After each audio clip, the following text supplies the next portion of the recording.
Students, आज हम लोग पढ़ेंगे डाइजेस्टिव सिस्टम के एलिमेंट्री कैनाल का दूसरा ऑर्गन जो कि हमारे पास है ओएसोफेगस। फर्स्ट वन हमारे पास क्या था, ओरल कैविटी, जो हम लोगों ने फर्स्ट लेक्चर में पढ़ लिया था। अब सेकंड नंबर पे है ओएसोफेगस। The food chewed in oral cavity is pushed into a tube called oesophagus. The duct joining the oral cavity and oesophagus is called pharynx. The expansion and contraction of the oesophagus muscles produced a wave-like motion which keeps on pushing the food towards the stomach. The process is called peristalsis. The process of peristalsis will push food towards the stomach even if we stand upside down. ओएसोफेगस के बाद हमारा दूसरा third number पे जो organ है वो है stomach. Stomach क्या है? The human stomach is a muscular organ having a shape of alphabet J. Stomach aids gastric juice in food. Gastric juice contains hydrochloric acid which kills germs like bacteria present in food. It helps to digest food containing carbohydrates and protein. Food changes into fine particles due to the expansion and contraction process of muscles of stomach walls. अच्छा, इस diagram में आप लोग देख सकते हो कि alimentary canal का फर्स्ट ऑर्गन क्या था हमारे पास? Oral cavity. ये माउथ को ओरल कैविटी भी कहते हैं। अच्छा, ये वाला पोर्शन जो है ओरल कैविटी है हमारे पास, और ये जो लॉन्ग ट्यूब, लंबी सी ट्यूब हमें नज़र आती है, इसको ओएसोफेगस कहते हैं। अब ओरल कैविटी और ओएसोफेगस को मिलाने वाली जो छोटी सी नली होती है, डक्ट होती है, या छोटा सा खाना सा होता है, उसको फेरंक्स कहा जाता है।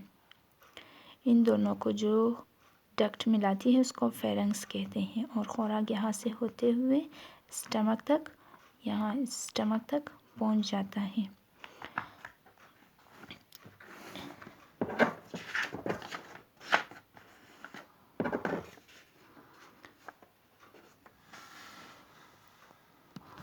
यहाँ आप लोग इस चार्ट में देख सकते हो कि ओरल कैविटी और ओएसोफेगस के दरमियान क्या चीज़ पाई जाती थी?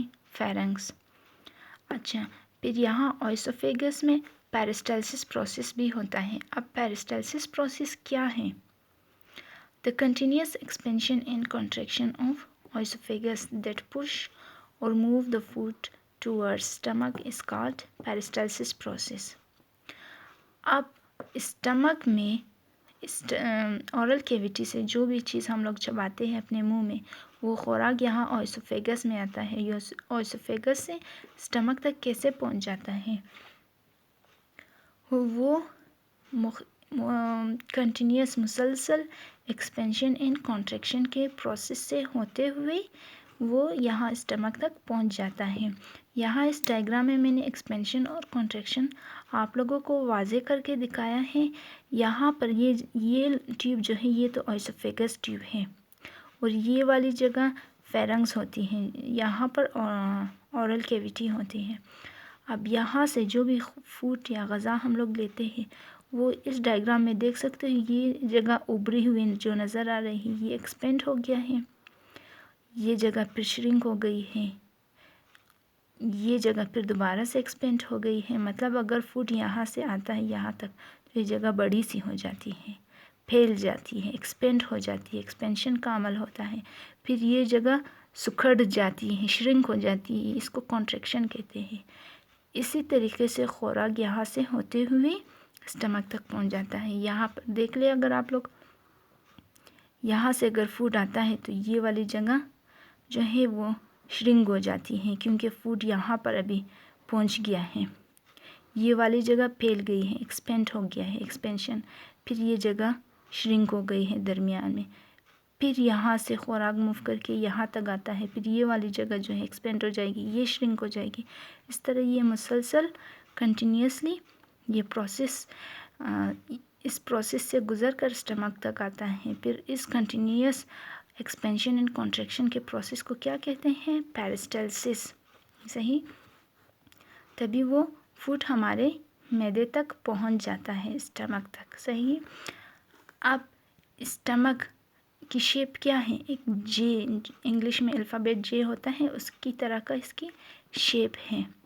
अब इस स्टमक से एक किस्म का जूस निकलता है जिसको गैस्ट्रिक जूस कहते हैं। जैसे ओरल कैविटी में भी एक किस्म का जूस हमारे मुंह से निकलता था जिसे हम लोग क्या कहते थे? सलाइवा ना।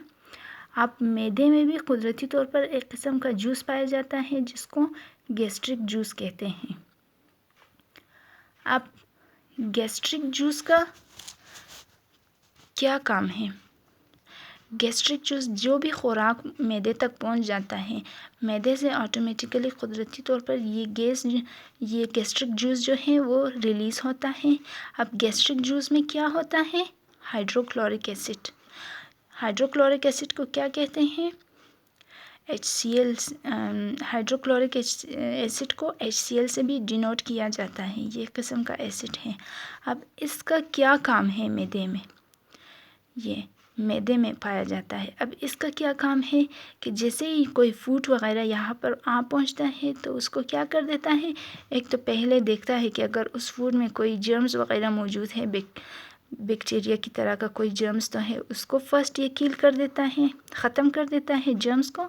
और दूसरा इसका क्या काम है कि helps to digest carbohydrates and protein. ये क्या कर देता है? मैदे में कार्बोहाइड्रेट्स और प्रोटीन को हज़म करने में मदद देता है। कार्बोहाइड्रेट्स एंड प्रोटीन क्या होते हैं? कार्बोहाइड्रेट्स और स्टार्च दोनों एक ही चीज़ हैं। स्टार्च, चावल, आलू वगैरह में स्टार्च एंड कार्बोहाइड्रेट पाया जाता है और प्रोटीन गोश्त वगैरह में पाए जाते हैं। सही। ये था आज का हमारा लेसन। उम्मीद करती हूँ कि समझ में आया होगा। अगर समझ में ना आए तो पूछ ले बाद में। सही।